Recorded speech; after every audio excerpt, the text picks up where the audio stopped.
All right, a pleasant good morning to you from Tony'sPicks.com. This is Ramon Scott, and welcome to Night Moves here for Friday, December 19th. We've got a blockbuster day coming your way with the college football playoffs tonight, with Alabama taking on Oklahoma. Gives us really something to focus in on here, and trying to catch our breath from the action on Thursday night. What a spectacular game we had just a short time ago that ended in that incredible finish there in Seattle last night. How about it with the stunning win for Seattle, 38-37 in overtime, a wild one for sure, one of the wildest comebacks you'll see. And you saw the statistic there. Seattle was 0-171. Trailing by 15 or more in the fourth quarter. The Rams were 333 and one, something like that, whatever it was. So it was the most unlikely of finishes there yesterday night between the Rams and the Seahawks. Man, what a comeback on some great plays, some bizarre plays, some things you never think you'll ever want to see. Uh, a 2-point conversion that goes off of a guy's helmet. Was it forward? Was it backward? It went into the end zone. Was it touched by a Rams player first? Was it touched by a Seahawk? Did it matter?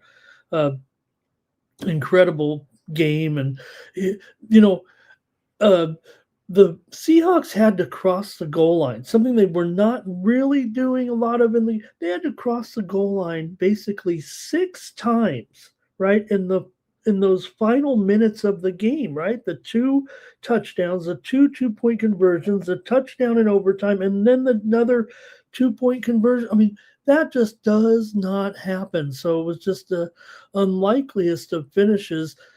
I'm not saying Seattle's a luck bot. Seattle got the money there, yeah, or the Rams got the money. Seattle got the win there for the most part. So I don't know how to interpret it necessarily. I don't know if the Seahawks are going to be able to withstand unless they do have that home field advantage. So maybe that was just as huge as it looked right there.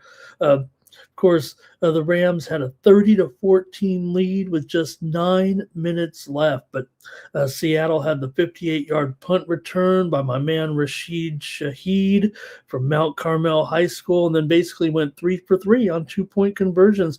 JSN at a monster second half, caught 8 passes for 96 yards after he had been shut out in the first half, and I was convinced that Seattle knew what to do against JSN, but he proved me wrong there.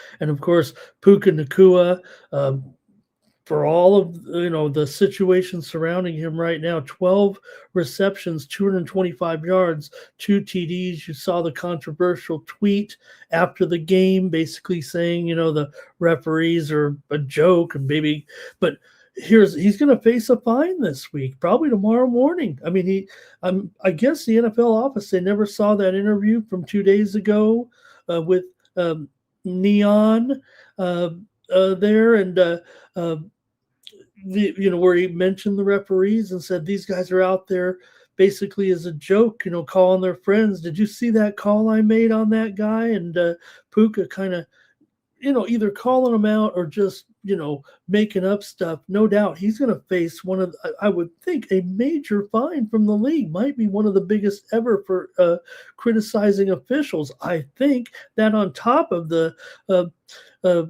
those guys, basically trying to teach him because he just wasn't smart enough, trying to teach him a dance that people were going to be considering to be anti-Semitic. So it was just a real bizarre situation. His brother with the car stealing the night before, whatever it was.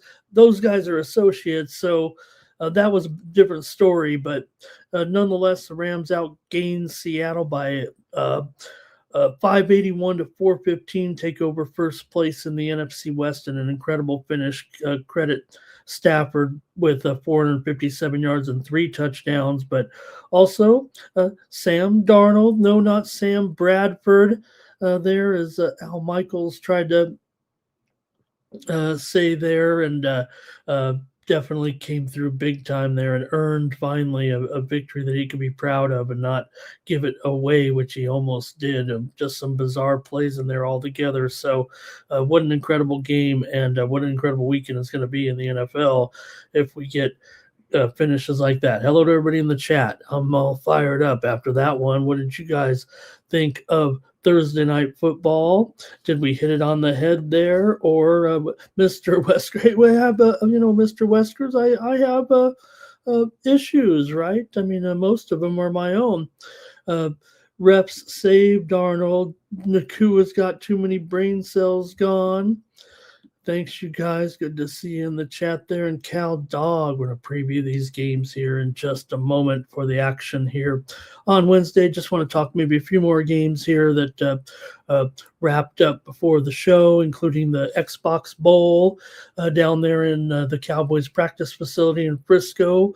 Gave us another thriller. Arkansas State held off Missouri State 34-28 despite leading 24-7 at halftime. I whipped here on the show last night there with the under in that one, but third downs were a struggle all around. Missouri State did go 8 of 15, but Arkansas State just 2 of 11. Rayner threw for 288 yards and 3 touchdowns, and the Wolves were ahead, but both teams each over 100 yards and penalties. It was pretty hard to watch. I was watching the NFL game. I barely could keep focus on that game at all. That NFL game was so good, and the NBA wasn't bad either. Recap the winners here last night. Anybody in the chat paying attention? Let's see here. Oh, here comes everybody now. Good to see everybody in there. Greg is here. Hello. Kendrick Moe. Hello. And good to see you guys here. So, yeah, NBA here on the show last night. We didn't do too bad. If you wanted to count how many games there were 12 games last night in the NBA. I did have one loser on the 12-game card. It was the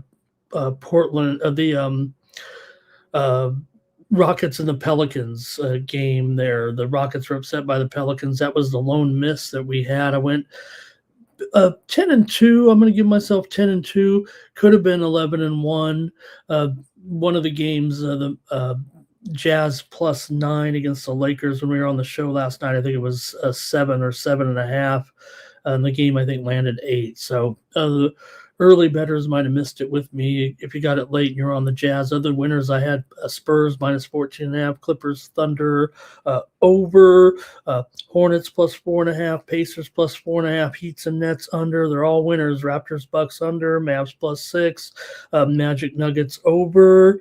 I think that the Suns, the Kings plus the points. I went basically 11-1. We'll call it 10-2 here on the show last night here on Night Moves. NHL, we had a couple winners. Wild as favorites on the road over the Blue Jackets. We had Ottawa on the puck line, Rangers, Blues under, and the Flames. So we cleaned up there with those sports. Couldn't hit the NFL game, but did hit those pretty good.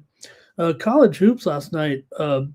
Good one here. Bradley beat Indiana State in 3 overtimes. Bradley led early, trailed in the third overtime, but their bench outscored Indiana State 47-19 in a 108-99 win. Illinois State over Southern Illinois. The Redbirds shot 57% from inside the arc and are 9-3 now with the win over Southern. Murray State over Drake, 81-72. The Racers had free throws down the stretch. They went 26 of 31 from the line, and they've won 5 straight. They're averaging 91 points in those games. Our Murray State, they only scored 81 tonight, but beat Drake.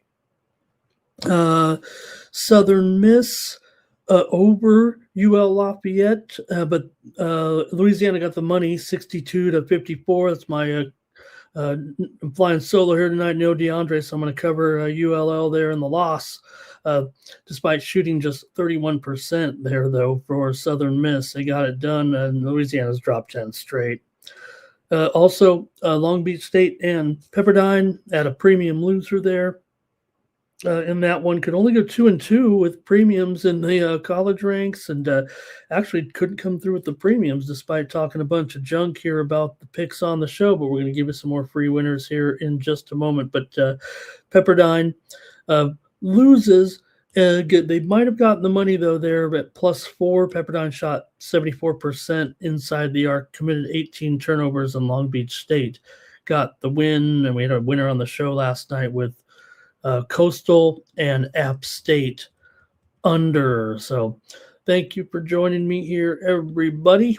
And let's see what else is going on here as we get ready for the action here with the we'll start with the big game in college football.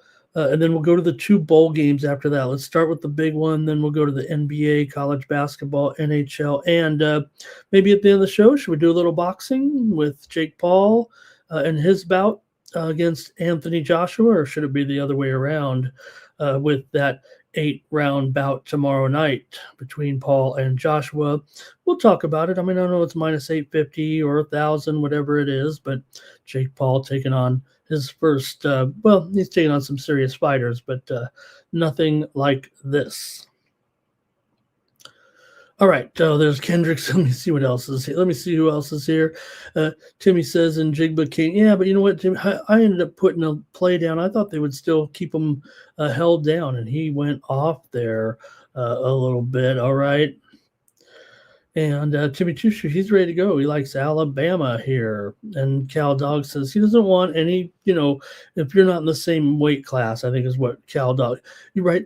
Anybody, you'll take a sanctioned fight, Cal Dog, right? As long as the guy's, reason. I mean, there's no doubt Jake Paul is a serious fighter in training, but just fight men your own size, right? And just try to move up look, you can make all the money you want, but and Mr. Weskers is ready to go with that fight as well. He's looking forward to it. All right, let's get to the big game first, and then we'll get to everything else here, including the fight, all right?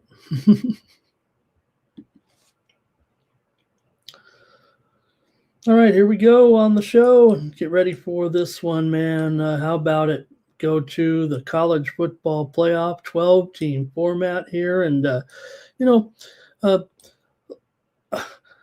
from way earlier this season, I've supposedly been on Alabama, and I've continued to be frustrated in some of their performances this season. I mean, this is the team that I picked to win the national championship. So, well, if I'm going to cash that ticket, I'm going to need them to win this one, but I'm just tired of them losing the games that I need them to win, and I keep backing them here.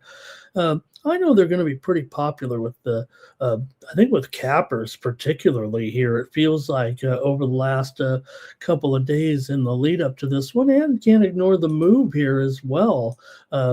Right now with Oklahoma moving to the favorite here. I mean, Alabama definitely opened anywhere from 1.5 to 2, but we've seen Oklahoma now come in, as the favorite. To me, maybe I'm supposed to be able to determine who the sharps are on here, but this one's got such high volume. I'm not sure I'm seeing if we're just totally talking about a public move here necessarily, because hey, we know Oklahoma won the first time, but they didn't win the stats in that game. That's for sure. I mean, they got lucky. Believe me, I know. I mean, the final score is the final score. That's the ultimate test, and I kind of get caught up sometimes looking at the final score too much, it seems like, but do have a heavyweight rematch, if you will, with these two, as Alabama comes into Norman here for this one, and Sooners now as the favorite. I have one there on the screen. I think there's plenty of 1.5s out there by now as well, and I just feel like I'm going to end up here as that guy. Look, I know might be bad form to switch here, but I'm just tired of Alabama not getting it done here for me. And maybe I do prefer Mateer over Johnson, because for me, look, when it comes to the combining it right when teams like Oklahoma moved into the SEC, right? I mean, I've had a tendency to kind of stick to the uh, older, the real SEC teams a little bit, and I thought 10-1 this season, Alabama was pretty good, was a pretty good look, but the three losses, I mean, it just kind of bothered me a little bit. Now, look, the uh, Sooners have owned the series. We know that they've won 5 of the last 6 meetings, but it's only become more significant here, obviously, of late with them joining the SEC. I get that. Oklahoma's coming in hot, of course, winning 4 straight, allowing just 16.8 points per game. They actually won, the game in Tuscaloosa back in November as 6.5-point dogs, despite being outgained in that game. So Oklahoma just seems like they find ways to win, which is a credit to the whole team. Really, they're 10-5 against the spread last 15 as home favorites. Now, DeBoer, he seems like a wizard as an underdog, 6-2 in his career, not an underdog too frequently, but 6-2 ATS in this spot. But the Tide's offense right now seems to sputter in big moments, is what it feels like to me when the chips are down, and that's what what Bama needs. It feels like they're not getting the big play at the big moment. Now, look, we're going to rely on defense for the most part anyways. I'm talking about both teams really in this one. But, man, where were those scores when I needed them, it felt like. And I don't want to, sell out to my own biases here this season. I might watch every SEC game on Saturdays, so maybe it just becomes more escalated or elevated every time I see it. So it's not Simpson's fault necessarily, but he's got great skill players and everything. Oh man. Okay. So the Tide, let's see here. 9 of Alabama's last 10 games have gone under. The Sooners are 9-2 to the under against Division I opponents. Man, Oklahoma's been kind of a turnover machine right now for the opposition. They're plus 13 in their recent series games against Bama, man. Got a better in offensive line. So does Bama here, but I'm going to go with the under as my play. Give me just a little more time to sit on it here a little bit, but I'm pretty sure I'm going to be taking Oklahoma here. And like I said, just tired of, relying on it. And look, they found a way to win on the road despite all those things going against them here. Now at home, I think they can find a way to beat Bama. Let me hear from you guys in the chat. But under is going to be my official night moves play, if that's okay. See what you guys have in the chat here. Timmy Two Shoes. Look, I mean, it's going to be popular. I think that Bama is going to be the side for the chat. Mr. Weskers is with me a little bit here. Alabama here for Timmy. Cal Dog liking the over. And Jimmy says, look, Mateer has had, injury woes. I mean, all season here, right? Basically, it feels like off and on, And for Simpson, see, I always forget. He's just so memorable, right? Here. But for Simpson, I mean, look, he's getting older. Yeah, I mean, sometimes these Bama quarterbacks can be a game manager, but I mean, Simpson still threw a ton of TDs. Let me get your plays in the chat. I'm going to take the under. All right, and Greg's going to be with me there on the under. All right, that's probably it from you guys. Is that it right now in this big championship, or I say championship game? I mean, it feels like it here. We're in the first round, but Oklahoma coming in here.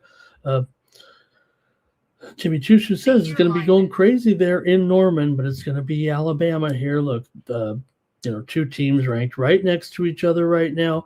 Alabama 1-2-2 against the spread on the road. Oklahoma 5-2 against the spread as a favorite. Oklahoma was 7-5 ATS. Bama 7-4-2. But as far as that total is concerned, I mean, look. Like I said, this feels like it's going to be defensive. These offenses are not getting off here, right? Oklahoma 2-10 to the under this season. Bama 4-9 to the under, 0-2 to the under in their 2 dog rolls, and Oklahoma 1-6 to the under as a home favorite. So I'm going to go with the under in this one. But you can hear it. I'm not hedging. I'm not hedging here. I'm just tired of it, and I'm going to take Oklahoma.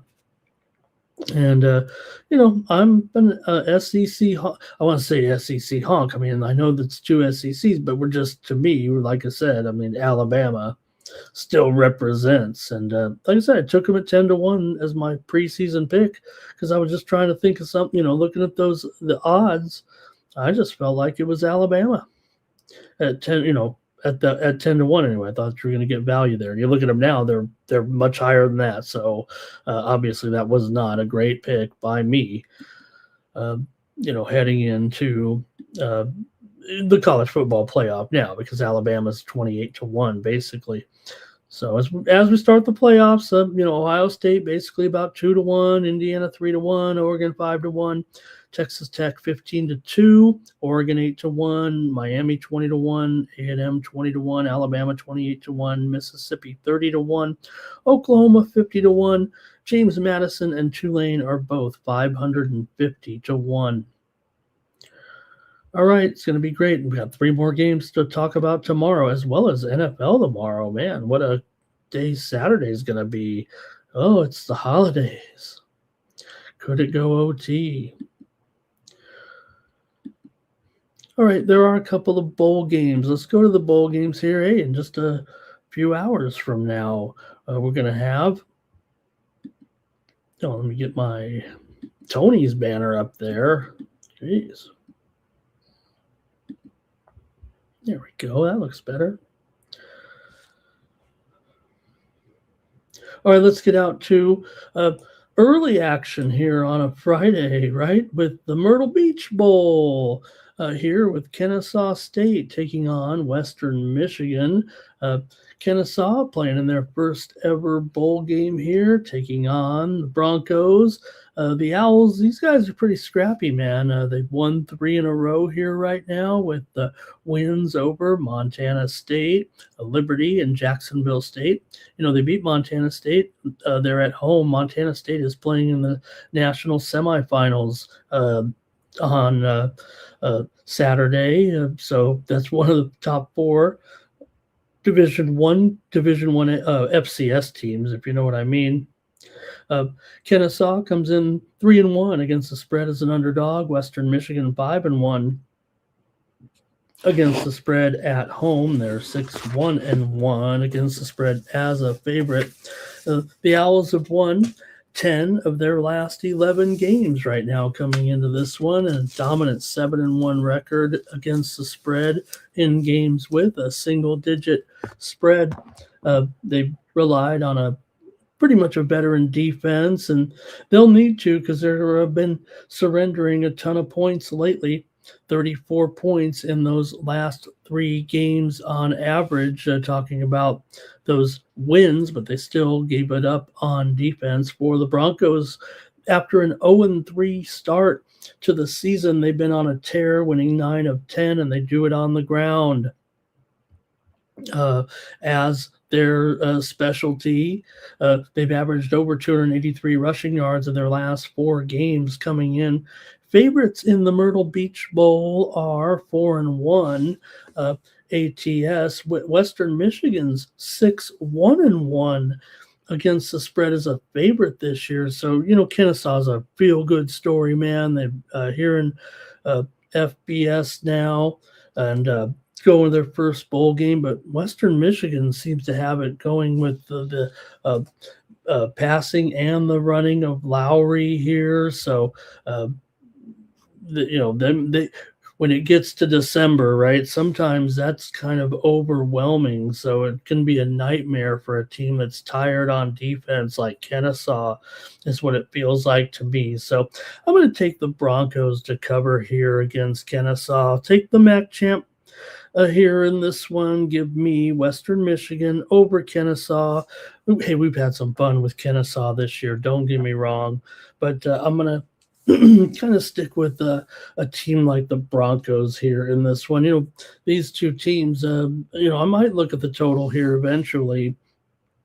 I know there's not much as far as the trends may be concerned. Kennesaw 1-3 to the dog, but you look at the last few games and the way, like I said, mostly trying to pick on Kennesaw's uh, lapses here right now, having gone over in three of their last four. The game against Jacksonville State was an under, but see if you guys have a play here in this one. Thank you for joining me here on the Morning Steam Show. I'm sorry, the Night Move Show. That's the old days. Okay, let's see here. Western Michigan under for Timmy Chushu. Cal Dog likes it under as well. I don't mind what your guys are saying there. I am worried about Kennesaw here and their ability to stop Western Michigan. All right. Great job, guys. Let's move to the next one here now. And this one, so the two bowl games are in the afternoon, of course, and then the night feature. But let's go to this one at, somewhat under the lights here, I think. This one's at 2:30 p.m. Eastern, 11:30 a.m. Pacific. So, hey, we're still early here with the Gasparilla Bowl. And this bowl's been around for a little while now. Memphis versus NC State, and there's a lot of moving parts. One of those moving parts games, more so I think than the other bowl game here with these two. It's a bit of a mess right now for Memphis. Here they've lost 3 straight. It feels like the whole program's kind of collapsing around them right now with Coach Silverfield heading to Arkansas, and they're coming off 3 straight losses. So got an interim coach in here. The defense has been giving up over 450 yards in 4 of their last 6 games coming in. Meanwhile, the Wolfpack did finish strong here, winning 3 of 4 coming into this one, including wins over Georgia Tech and over Florida State. Those are pretty impressive. And also North Carolina. Yeah, they lost to Miami, but look where Miami's at right now. So NC State looks like a team that's poised maybe and ready here, it feels like, in this one. They've got maybe a little bit of an experience edge here as well with their players here, and their quarterback has settled in nicely. Their defense can be a little bit leaky, but you look at here these last couple of games, giving up 11 to FSU and 19 to Carolina. That says a little bit better than maybe what we've seen out of Memphis's defense. They're 3-0 to the over as an underdog. Memphis has actually won 4 straight bowls, but NC State, they've lost their last 4 bowls. So maybe they are a little bit hungrier here. The favorites are 5-2 in the last 7 Gasparilla Bowls, which is played in Raymond James Stadium. So I think with Memphis in this coaching transition here right now, it's not it's a strong program. It's a good program, but going up against a ACC opponent here, and I think the Memphis defense currently a bit of a sieve. I'm going to go ahead and take NC State here in this one. Both teams struggle to stop the big play. I know that total's pretty high, but I might find my way to that too. Give me NC State here, and I'll lay 4 points. There is it 3.5.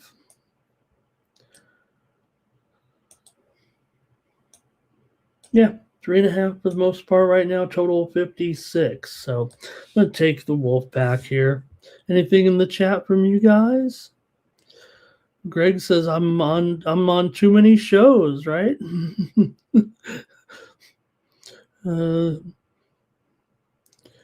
If Memphis is playing poor, why are they such a short number? Says Timmy. Great point. Great point. Look, they've had. I think if you look at the overall body of work, right? 8-4. they were on a roll early, remember? And they beat some good teams too. They did upset USF last month. Timmy Chushu, though, says NC State. And Greg likes the over here. I'm probably on the over for sure. Like I said, I'm not sure that Memphis is going to be stopping too much out here in this one. Okay, I guess that's it for football. Thanks, you guys. Great job in the chat. We'd love to hear from anybody else, too, who really wants to comment and talk sports and sports betting. Okay, let's go to the NBA. Like I said, hey, I'm coming off an 11-1. I'm coming off a 10-2 night here on Night Moves. Anybody care about that? Let's get to the plays here. It's just a 5-game card here on Friday night. And we did see we got some interesting teams playing here. Let's go.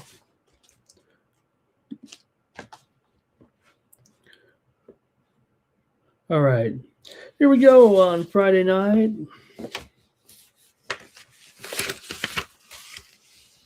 Get my script in place. Here we go.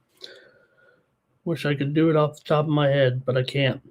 Miami is at Boston here in this one, with Boston coming in here 15-11. Miami comes in here 18-12. Hey, Miami, great job. They were able to snap that losing streak against Brooklyn last night, 106-95. Here, did we? Well, we had the winner in this one. We actually had it on the under in that game, but nonetheless, Brooklyn lost at 106-95. Miami got the money, laying about 8.5 here. They are a dog here at Boston, getting 6.5. Miami was on a losing streak before that one for Boston. They've lost 2 in a row here now, including a loss to Detroit last time out, 112-105 as a 1-point favorite. So what do you guys see here in this one between Miami and Boston here? Boston's covered in 8 of their last 10 coming in.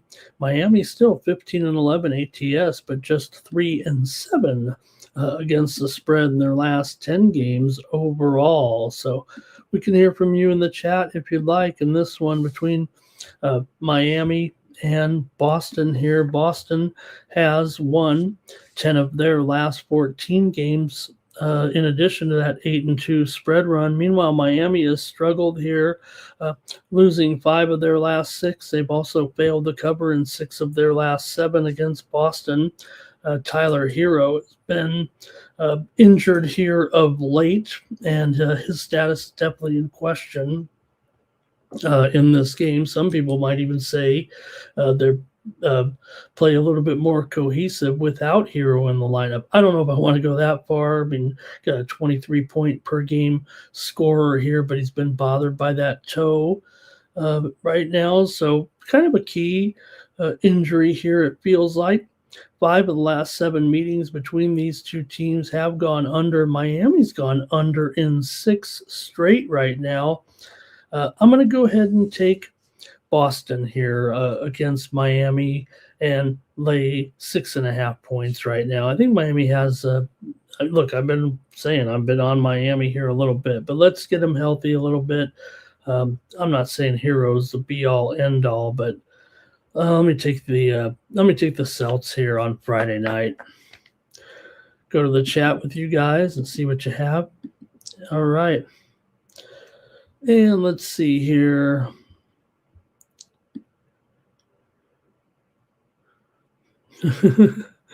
Thank you, Timmy. Yeah, I mean, look, we can go back. I don't want to. You can go back and review the show, and they're definitely there. Like I said, one of them, the Laker game, when we did recommend Utah, it was 7 when the game went off, 7.5, or when we were on the show.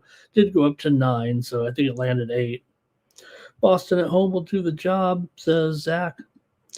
And Mr. Miho, he likes the Celtics to cover this one. Mr. West Coast does as well, but they don't deserve it. Celtics and Brown go nuts in this one. Brown had some controversy there. Cal Dog likes Boston. And Jimmy Chushu is going to go with Pritchard. And, man, you guys are all over Boston. Maybe I should have went with the total. I'm going to go with Boston here as well.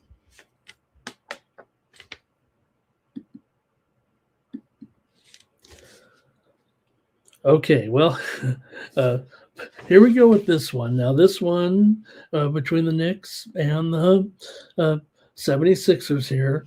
The Knicks found a way to win yesterday. They did not cover, obviously, but after now, you got to say, after the NBA Cup, after this game, which was a thriller last night against Indiana. I mean, Indiana basically pulling out all the stops, but the Knicks still won on that last second shot, 114, 113. They had to rally. They actually came all the way back, and then Indiana would take the lead late, and then the Knicks were able to get the win there, clutch fashion, 114, 113. They did not cover. Pacers got the money. Meanwhile, for Philly, they keep covering here a little bit, and the Sixers, I mean, who are the Knicks? Let me check the injury report here, or however they're going to go about it. I mean, these guys have got to be fatigued here, no matter how you look at it. I mean, Cat's questionable. I mean, he can't play every game here, especially if on his knee injury right now and the back-to-back and then off the championship victory there. Hart, questionable. Shamit's been out for a week. McBride's been out for a week right now. Maxi's going to be in there. Embiid, questionable. We'll see here. So, look, this is tough, man. The poor Knicks right now. Say poor Knicks. We know they're riding high, but failed to cover last night. Took everything they had. And now you're going to tell me they're going to be favored here in this one by 5.5? That's going to be hard to do against a Sixers team that is still 14-11 overall straight up, 3-10 as an underdog straight up, but 7-5-1 as an underdog against the spread. Now the Knicks are 14-1 against the spread at home, 17-7 against a favorite, but the Sixers are 8-1-1 against the spread on the road. So, as dominant as the Knicks have been at home, they've got all these, I don't want to say issues even, but it's got to wear on you just a little bit eventually. And the Sixers come in here with like 4 or 5 days rest. So I'm going to take the Sixers in this one plus 5.5. But I think you just got to here. I mean, you can easily say Knicks 14-1 against the spread at home this season. But the Sixers are 8-1-1 against the spread on the road. So I think they stay in here, keep it close right now. Maybe this one goes over. I think if you look at these two, you got Sixers 6-4 to the over on the road. Knicks are 9-6 to the over at home. So I think the Knicks here are going to be up against their match despite this great run. Philly struggled against the Knicks. They're 1-4 against the spread in the last 5 meetings. So you got to overcome kind of all these other factors here.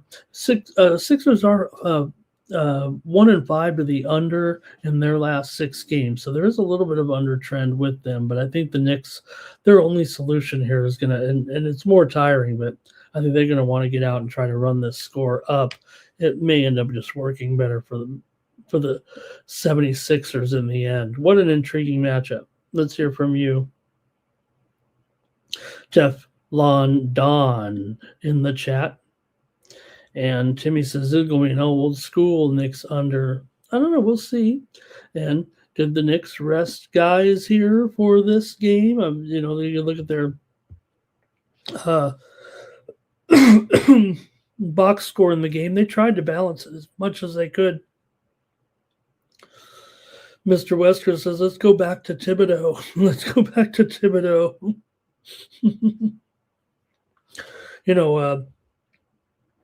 Mike Brown, he's like 25-1 to be the coach of the year. I don't know if that's those guys should come back. Here's Cal Dog liking the Sixers. Mr. Westwood says the 76ers worry him. And Greg says they're just a well-oiled machine. The Knicks finish teams in that dang fourth quarter. And Zach Rossi said the Sixers are well rested. That's what I'm banking on here. Uh, this is not a sorry Sixers team, right? I think they're pretty decent. Obviously covered a lot of numbers this year, despite being like I said, 3-10 as an underdog. They still 7-5-1 ATS as a dog, so I think they can stay in here.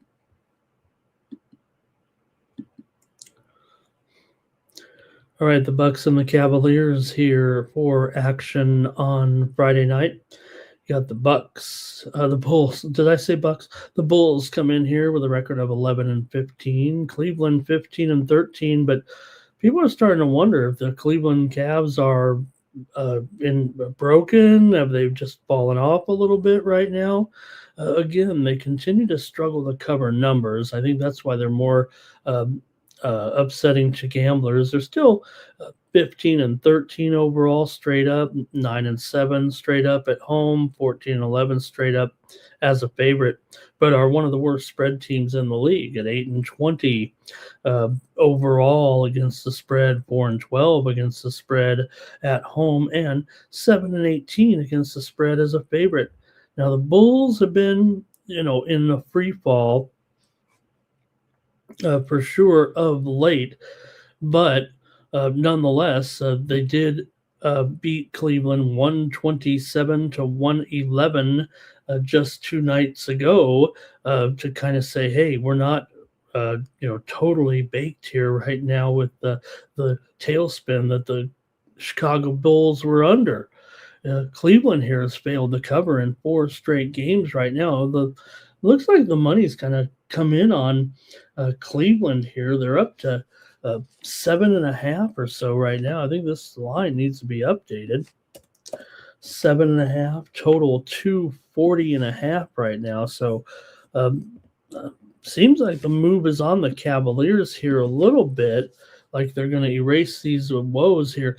The only thing is, like I said, the Bulls that's a 9-3 record as an underdog. That's really they're 11-14 against the spread overall and 3-11 as a favorite, but 9-3 against the spread as an underdog. I mean, this is their role actually. So you could say the Bulls that losing streak that they were having, easy to say, hey, look, the Bulls had a hot start, and now they're back to being a mediocre team, if that. But Cleveland is slightly better historically versus Chicago, and the line keeps going up. But the 1-5 against the spread, their last 6. I know Chicago's failed to cover in 10 of their last 13, but this is kind of their role, like I said. So both teams been trending under here of late. So I'm just going to go with the under with all the confusion here that I see with the spread, I think, a little bit. You do have Cleveland here, 4-12 to the under in their games at home this season. Meanwhile, Chicago's 3-7 to the under in their last 10. So I'm going to go under. Chicago is an over team on the road and as a dog, but of late, since they've been struggling, they've been going under. So I'm going to go under here at 240 with Chicago and Cleveland. See what else you guys have here. Here's Cal Dog. He likes the Cavs and the under. Mr. Weskers ain't laying 7 with the Cavs, that's for sure. Spider here for Timmy. He likes them to hit those threes. And he also says Mitchell's going to have to nail 5 threes to pay off here in this one. Yeah, it's a high total. And look, the game the other night was 127-111. That was 238. It did go under the 242.5. The game back in November was 128-122. Cleveland won at home. It went for 250. But I'm going to take the under in this one. Timmy's doing it too. Here on a Friday night. All right, Spurs and Hawks in this one. You got the Spurs coming in here, 19-7, playing pretty well here of late. Atlanta, meanwhile, they've been alternating wins and losses. They're coming in here off of a loss, 133 to 126 to Charlotte. They've failed to cover in three straight, losing two of them straight up. Atlanta coming in here. Uh, 9-5 as an underdog this season. The Spurs are drawing favoritism here right now, -2 here on the road. KP is out for Atlanta. It's a clean bill of health, it seems like right now for San Antonio. It seems like Wemby's going to be continuing to up his minutes here a little bit right now. Still, San Antonio 6-8 against the spread on the road. Atlanta's been a big time over here of late, 8-2 to the over in their last 10 games coming in. San Antonio 10-5 to the over on the road, but this number has another 242 here right now with this matchup. I imagine it should go over. You got teams definitely trending to the over, but oh man, 242 really? Hard to talk you off of it, I guess. Maybe I should gravitate to the spread here because I might need to investigate it further. I'm not oblivious to the fact that these guys have been putting up some big numbers here. I just have a feeling that here on Friday night it might be a little bit too much to ask for these two. Atlanta's gone over in $1 billion in a row, it seems like right now, and San Antonio did go under in that game against Washington the other night. They held the Wizards to 94 points. They also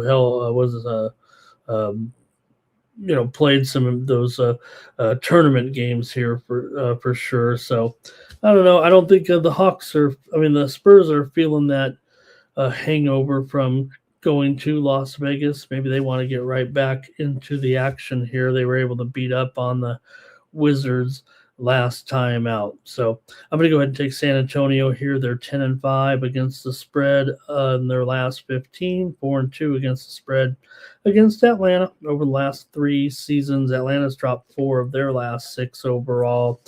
I'm going to give me the Spurs here on the road against the Hawks on Friday night. All right, and it's going to be Mr. Weskers on the Spurs. Over for Timmy. See, he does like it over. Zach's saying under, though. I might just bet the under and not tell anybody on any YouTube shows. Cal Dog liking the Spurs. And Timmy's going to take De'Aaron Fox in this one to hit his threes. All right, one more here in the NBA. Then we'll go to college basketball next. And got a pretty good one here with Oklahoma City taking on Minnesota. It's on the road here. Could OKC. They've already, like I said, bounced back here a little bit, beat up on the Clippers last night, 122 to 101. The Clippers are they're quite a team. So yeah, maybe the Thunder were back to their winning ways here, but they're going to take on a Minnesota team that certainly has a pretty good record, 17-10. But we know that the Wolves have been kind of dysfunctional, really, in some of these roles. I mean, they're 1-4 against the spread as 1-4 straight up as an underdog, 2-3 against the spread as a dog. Despite that 7-10 record this season for Minnesota, they are 10-17 against the spread, including 5-9 against the spread at home, where they've won 9 of 14. Meanwhile, for Oklahoma City, they have trouble sometimes laying the big numbers, but sometimes these smaller numbers are more manageable. They've been laying double digits here basically for the last 3 or 4 weeks. Now this is a kind of a lower spread. I mean, even the cup games that they were in were big spreads before they lost to San Antonio. So let's see what you got here with the Thunder and the Timberwolves. OKC's 15-12 to the over this season. Minnesota's 5-9 to the under at home. I want to hear from you in the chat, and then I'll make my call here in this one. Oklahoma City, of course, has won 17 of their last 18, but like I said, they did play last night. Minnesota's been off for a night. Oklahoma City's covered 5 of their last 6. They really should handle them, despite a little bit of a mixed ATS history, it seems like right now. Minnesota's has been going under here at home of late. They've gone under in 8 of their last 10 overall. So, well, you know what?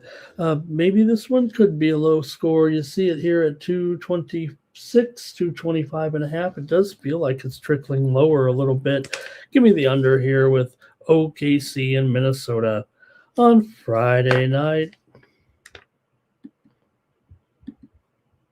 All right, and let's see here. Zach has OKC. And Timmy Two Shoes hopes for Edwards here to be ready to go tonight. Yeah, there's a couple more names here on the list here. Edwards is questionable right now. Conley is out. Forward, Jalen Williams, questionable. Zach went with OKC. Cal Dogs on the over. And Greg likes the over in this one. All right, you guys are going against me for sure on that one. You guys like the over. I get it. All right, I guess that's it for the NBA. Let's turn it over and go to college ball. I've got 5 games on the card here because of our 5 games in the NBA, 5 games in the NHL. So I said, let's do 5 games in college basketball. Go right into conference play here on Friday night. Go to the Big East with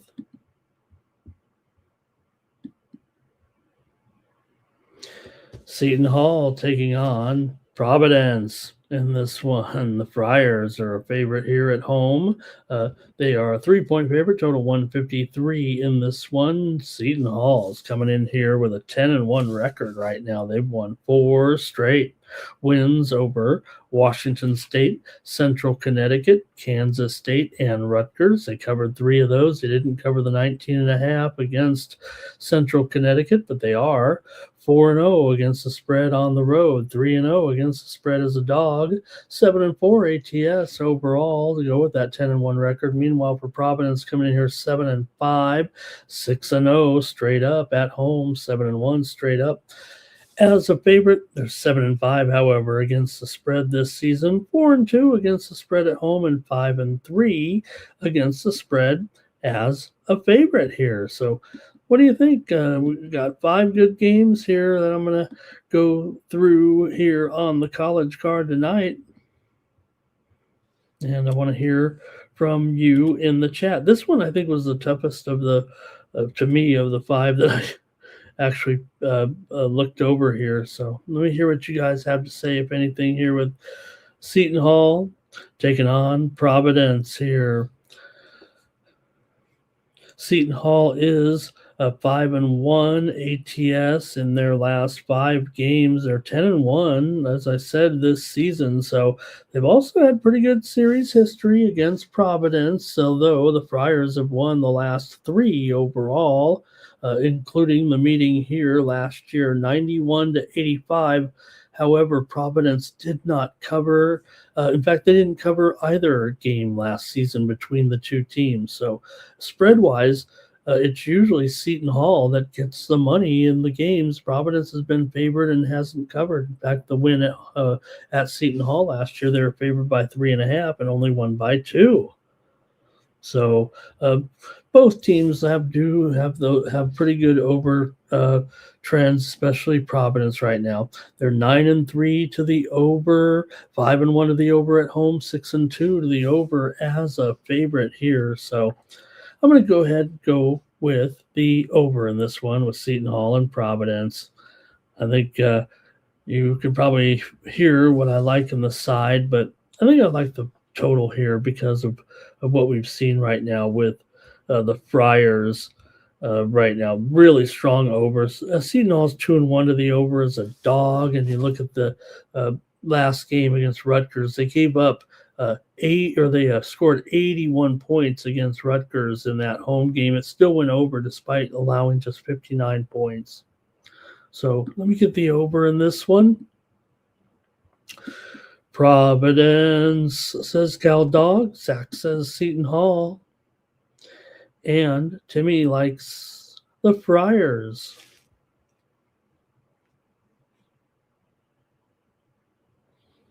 Maybe the over, though. Yeah, they've got some points going.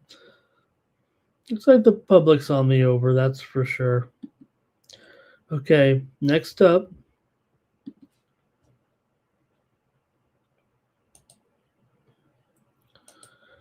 All right, next up, let's get out to this one between Tulsa and Western Kentucky in non-conference action here with Western Kentucky at home in this one. Tulsa is a team that comes in 10-1 right now. They're the 2-point favorite, maybe even 2.5. Tulsa's on a roll here right now with a big winning streak. They're coming in not only winning, but covering everything. Coming in off of a win and cover over New Mexico State at home, 83-70. They covered against Pine Bluff, 117-84. Covered against Montana State, 98-74. Covered against Northern Iowa, 63-60 is a 2.5-point dog, and they covered against San Jose. They're 8-1 ATS, 3-1 ATS on the road, 5-1 ATS at home. Meanwhile, for the Hilltoppers, they are 5-3 against the spread overall, 7-3 straight up, but 1-2 against the spread at home here. And after all, they are getting just 2 points in this one. Still, they're 3-1 against the spread as a dog. So Tulsa's been good, but Western Kentucky can still, be a pretty tough team at home. Let's hear from you maybe in the chat here. Tulsa on fire with this streak right now. But I don't know. I think Western Kentucky can look to get into a little bit of a higher scoring game with them. I know Western Kentucky here 1-3 to the under as a dog. Tulsa 5-1 to the over as a favorite. I'm actually going to go with Western Kentucky here to kind of stop the momentum a little bit. I still think that Western Kentucky, pretty good program here, and they're getting a 2 here at home. And I'm going to take the Hilltoppers. Let's see what you have in this one. Anything? I think Timmy Two Shoes likes the over here. And great comment here from Cal Dog. And we're so thankful, right, that, no other way to put it. It was another bad day with a maniac gone wrong here, but at least they were able to quelch the terrible situation there, no matter how it unfolded. Okay, Cal Dog here liking Tulsa.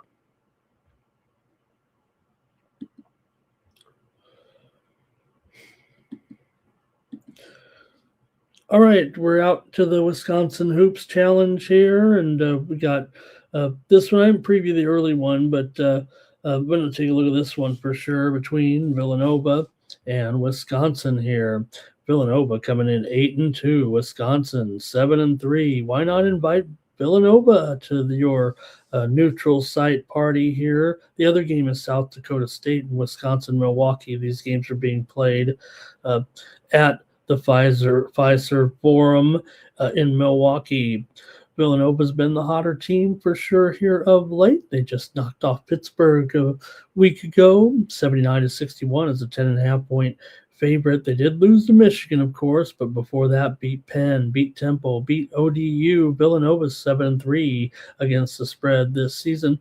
Meanwhile, Wisconsin 5-2 against the spread at home, 5-3 against the spread as a favorite here. Wisconsin did lose to Nebraska. They got clobbered in Lincoln, 90-60, but did win at home against Marquette. They won and covered against Northwestern. They failed to cover on the road against TCU, but did rock Providence by 21 points. I like Wisconsin here in this one. Wisconsin has gone over in 6 of 7 games at home. They're also 6-2 to the over as a favorite. Villanova's 0-3 to the under on the road and 0-2 to the under as a dog. Uh, I'm going to go with Villanova here in this one. They're riding a little bit of a good spread streak for sure. Right now, like I said, it's 7-3 so far, and a good 8-2 record on the road. Uh, Wisconsin games are, remember, this is not, the Wisconsin of old. So watch out. That total's 150, man. That still might not be enough. Give me Wisconsin here in this one at the uh, Milwaukee Hoops Challenge. I think that's what it's called. I heard Al say it earlier. I heard Al say it, and I was like, wow, is that what it's called? Good job, Al. Vegas Al on here before me. Okay, here we go with Mr. Weskers. He likes Villanova here. Timmy Two Shoes likes Wisconsin. Easy money. Cal Dog liking Wisconsin. I do too. Yep, Nova, great team. I mean, they got some real good players like Lindsay, Brennan, Lewis in there, but Wisconsin still has, of course, Boyd, and he can do it all. And got winner on the board, so it's going to go ahead and take Wisconsin. Major line move. All right, got an interesting one here out in Southern California with Belmont taking on UC Irvine. The Bruins come in 11-1. The wrong Bruins here is what Irvine says. Cal Poly's playing the other Bruins in LA, but you got the Belmont Bruins here on the road. They've won 3 straight. UC Irvine's won 4 in a row right now. Irvine with wins and covers over Northridge, San Jose State, South Dakota State. They did beat Riverside by 13 as a 13.5 point favorite. So even though Irvine comes in 7-4, they are 3-6 against the spread so far, 2-5 against the spread at home. Now it is basically a pick 'em, favored by 1. Belmont's 4-1 against the spread on the road to go with that 11-1 straight up record, but they're just 5-6. Overall coming in. This is actually, if Irvine goes off the favorite, the first time Belmont will be an underdog so far this season. UCI is also 3-6 to the under this year, 2-6 to the under as a favorite. At I don't know if they're going to be able necessarily to stop Belmont here. I'm not sure I want the under, despite the trends that indicate kind of otherwise here in this matchup. So I'm going to go over. I'm going to fade the trends here, I think, a little bit with Belmont coming in. They've gone over in 4 of their last 5 games here, scoring 83 against Evansville, 87 against Illinois Chicago, 83 against Middle Tennessee, 96 against Charleston. They gave up 84 against Richmond. Meanwhile, for UCI, they do have a pretty good defense here, but did go over in the last one against Northridge, 85-71. So I'm going to buck the trends a little bit. Give me the over here with Belmont and UC Irvine on Friday night. All right. UC Irvine here for Mr. Weskers. UC Irvine for Cal Dog. St. Mary's. Let's see what's. Thank you, Timmy. Yeah, I'm not going to get to that one tonight, so thank you. St. Mary's win and cover against FAU tonight, laying 14.5. Guess FAU's dropped off a little bit. I've got one more here on my card for Friday night. Yeah, it's going to be Seattle taking on Washington. How about that for a matchup, huh? Got Seattle coming in. This one's actually being played at the Climate Pledge Arena here. So a little bit of a neutral venue, I guess. I think maybe Washington could have more fans. It's being played in Seattle, but, the Seattle matchup here. Seattle has won 4 straight games coming in with a win over Davis, 79-78. They didn't get the money.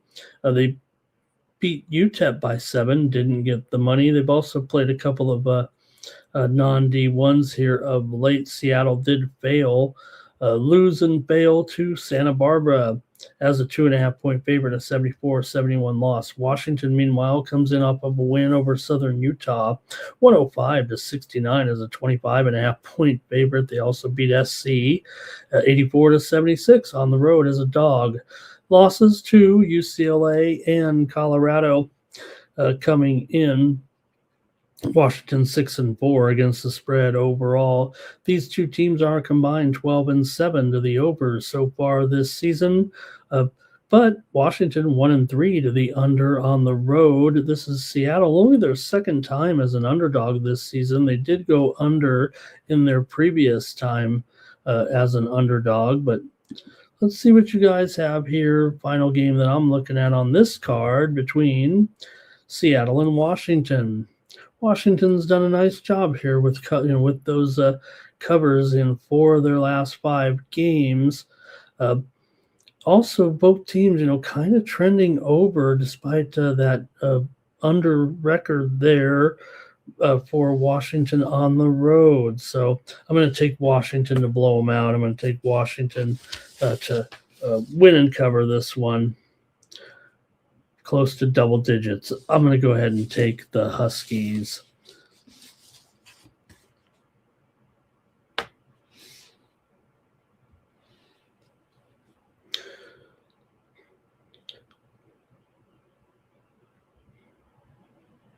All right, let's also move on here tonight here on Night Moves, and we're going to get to the NHL card. Really appreciate it. Did we get the last comments in there? Mr. Westers wants the UCSD San Diego game. Yeah, it was a 14-point spread there, so kind of left it alone. But it does seem like Steve Labin just wanted to get a good job in a beautiful city and university like University of San Diego and ride out his final years of his career. Cal Dog here liking the over. It's not exactly old, but Greg liked Washington to get it done there. Hello to Greg. Timmy likes Washington. Thank you, guys. Let's get to the hockey now. Man, that was a tragedy today with former NASCAR star Greg Biffle passing away with his family in a plane crash in North Carolina. Boy, I think he was out doing some usually it's charity work with him. I mean, didn't really get all the details on that, but okay, let's go to the ice tonight where I've got 5 more games to look at. How convenient.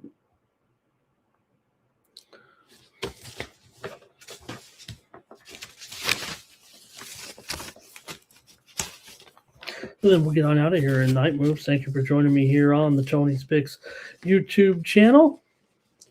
All right, here we go with a 5-game hockey card on Friday night with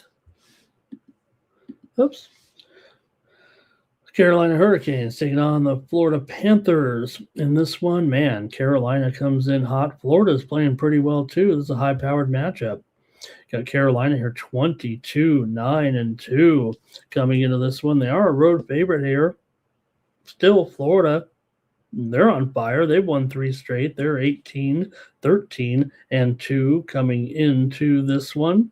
Carolina's 11-4 on the road this season.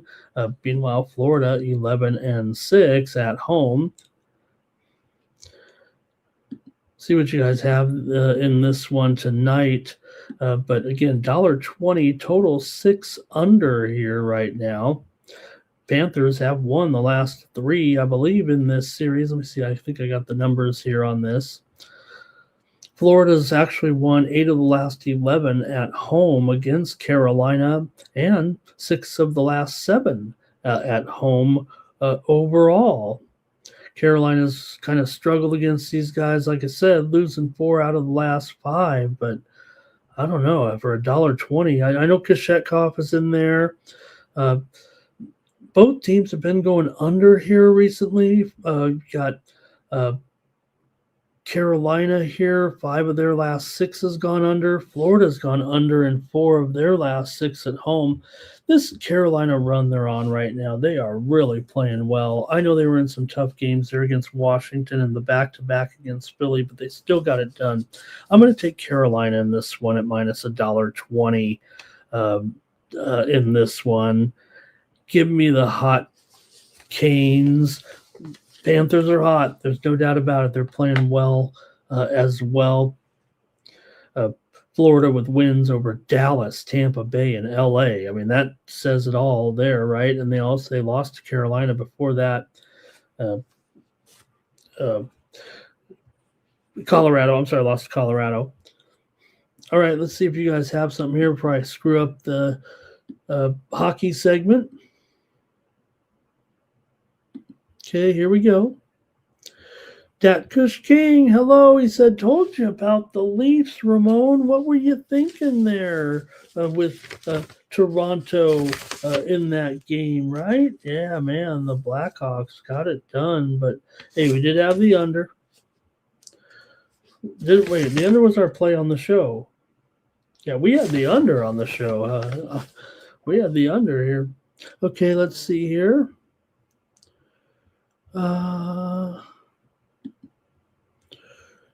Blue Jackets can't win more than 1 in a row. And the Leafs got spanked. Yeah. Yeah, Mr. Weskers and I, we travel only by car. Timmy's got Reinhardt for a goal. Greg likes it 3-2. Hello to Viral Industries. It's real nice to have Viral here in the chat today. Thank you for participating. Viral, great to have you. Florida for Timmy Two Shoes. Zach likes Florida. Maybe the under for Timmy. Cal Dog liking Florida here. Think I'm all alone here on Carolina?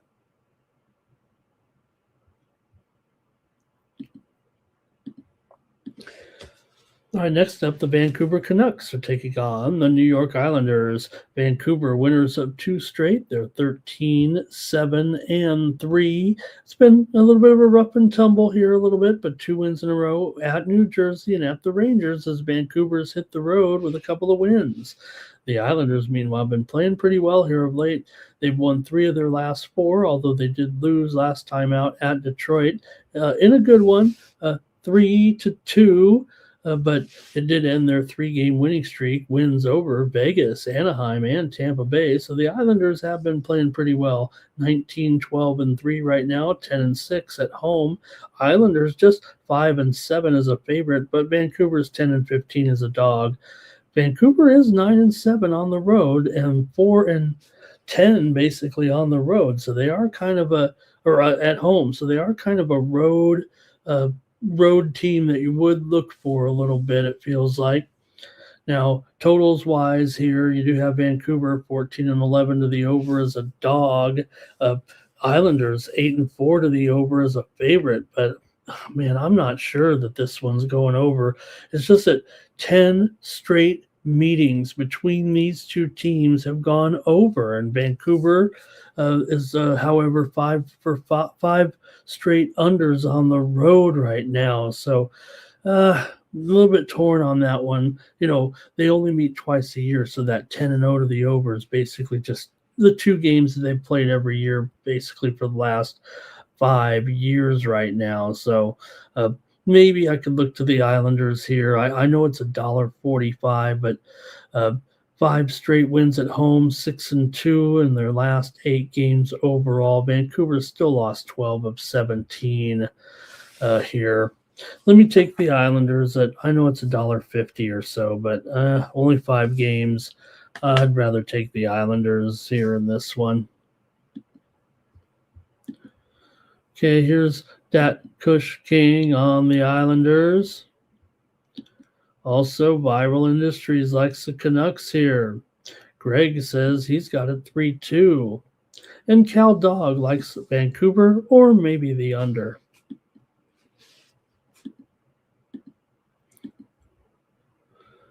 New Jersey Devils, Utah Mammoth, NHL action here for Friday night. Mammoth are favored at home, $1.35 here. Winners of 3 of their last 4 games. Utah beat Detroit last time out 4-1. They lost at Boston before that. They did beat Pittsburgh on the road, returning home here after a 3-game road trip. New Jersey, meanwhile, they've been alternating wins and losses here. They're off of a win over VGK last time out. New Jersey 19-14-1 this season. Utah 8-5 at home this season. Utah is 9-12 to the under as a favorite. New Jersey, meanwhile, over the last couple of games, New Jersey 2-6 to the under are the Devils here.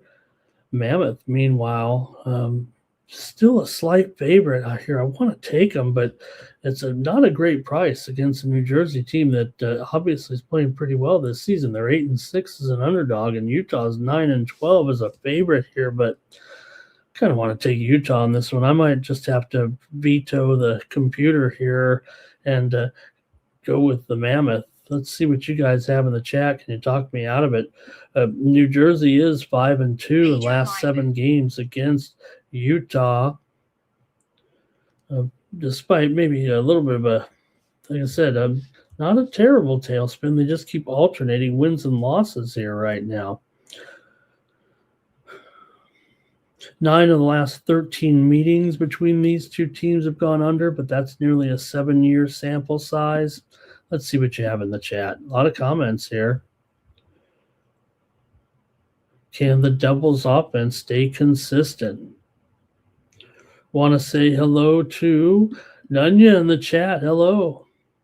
Here's Timmy on New Jersey here.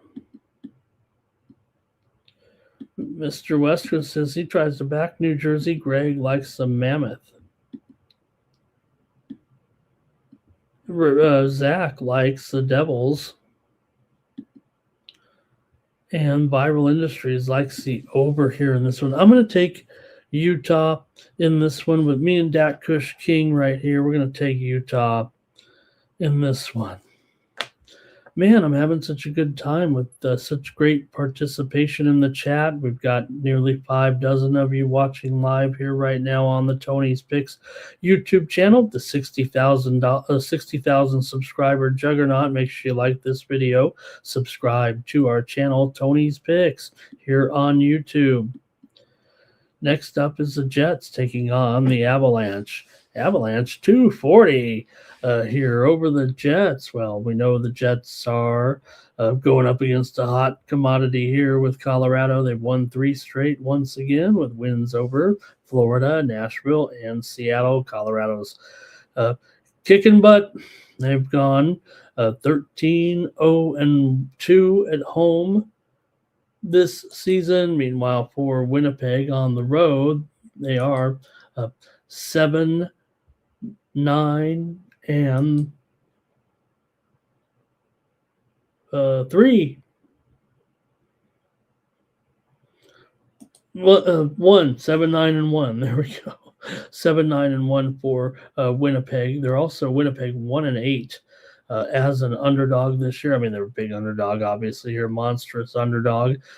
Colorado 18-4 as a puck line favorite. Winnipeg just 5-4 as a puck line underdog here, and this one does feel like Colorado, another team that they probably can dust right now. Although the two teams have not met yet this season, and Winnipeg has won 3 of the last 4 meetings between these two teams, interestingly enough.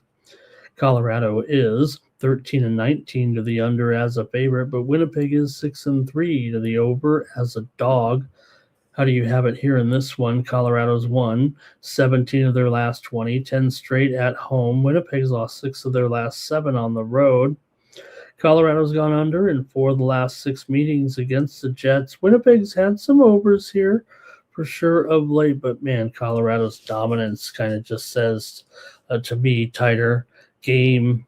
So give me the under here in this one with Winnipeg and Colorado tonight. They'll probably win this one in the range of 3-1, 4-1, maybe 4-2.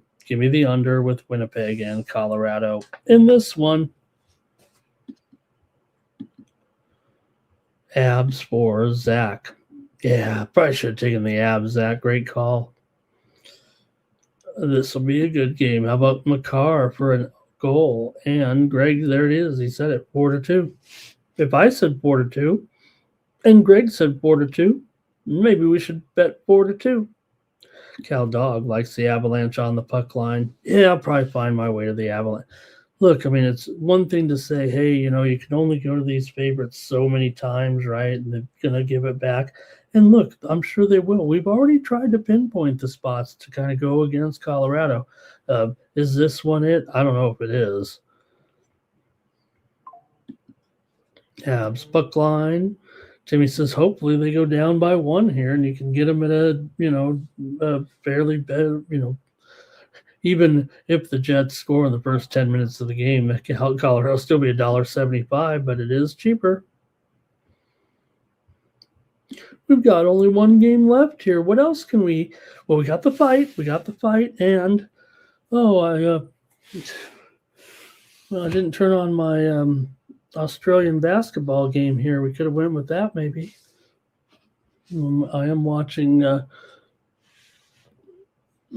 Big Bash League here, but okay, here we go. The last game of the night. Thank you for joining me here on Night Move. Spending over an hour and a half here approximately with me here tonight. Dallas taking on the Ducks. Look at this matchup, huh? Dallas, $1.15 total, 6.5.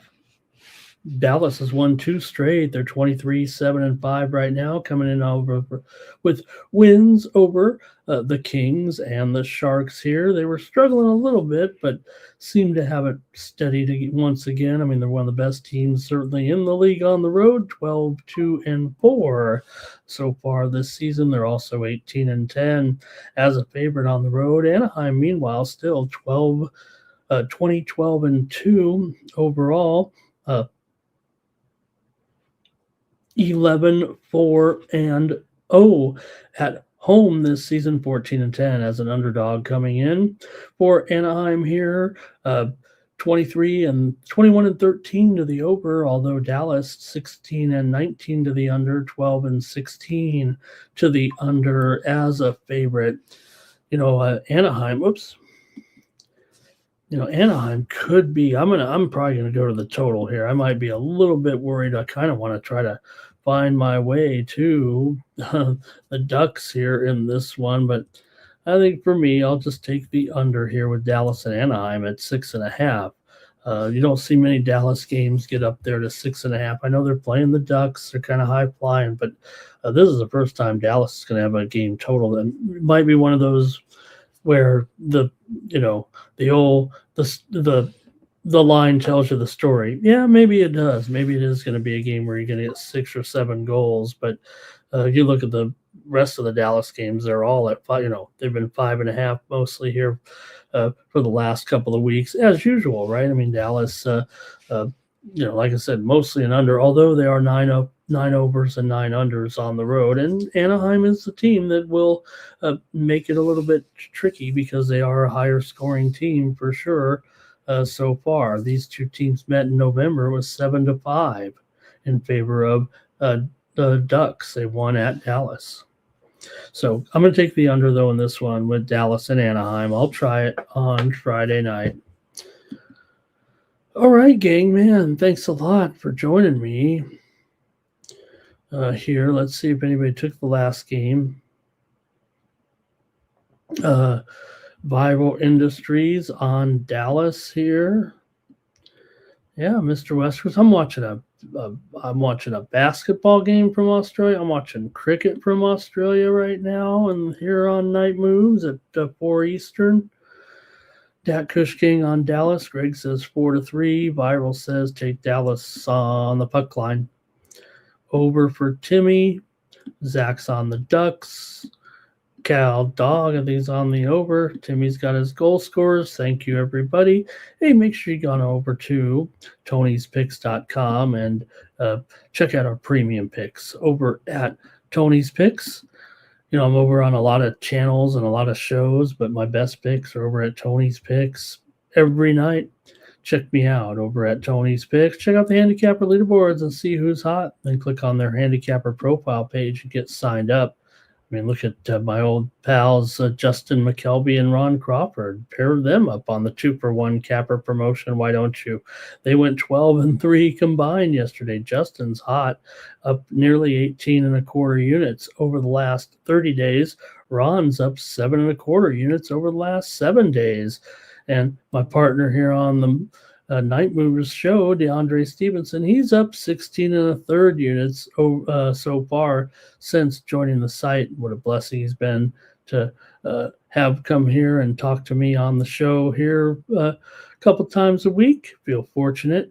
So check me out, though, over at Tony'sPicks.com. Click on the Premium Picks, the All Cappers tab. Scroll down to find the handicapper of your choice. Click on their handicapper profile page, and that's how you get signed up.